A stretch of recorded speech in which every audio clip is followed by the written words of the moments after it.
कुछ कहना चाहेंगे?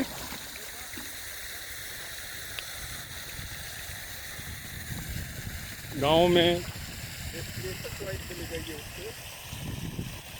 गाँव में तो हमको लगता है कि इतना बेहतर विकल्प शहरों में भी नहीं मिलेगा।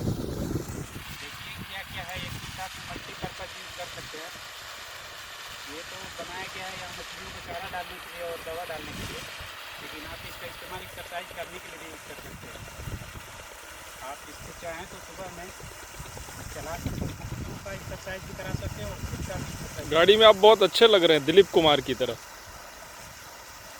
वीडियो में बना करके दिलीप बना रहे हैं हम लोग। किसी पुराने फिल्म के मशहूर अभिनेता की तरह नजर आ रहे हैं आप। इस पीछे भी चल रहा है क्या वो? ओह, रिवर्स में भी गाड़ी चलती है। रिवर्स गियर भी है इसमें। जैसा कि आप देख रहे हैं कि आगे से ज़्यादा पीछे चल रहा है गाड़ी, और पीछे तो हम ज़्यादा काम है। अब देखिए हमारे तेज चला आगे लगा तो आगे चलाने ज़्यादा काम है। देखिए अब तेज चला करके दिखा रहा है। आगे धक्का दे रही है ना, धक्का देने में ज़्यादा मेहनत लगता है, खींचने में कम लगता है। आगे इंजीनियर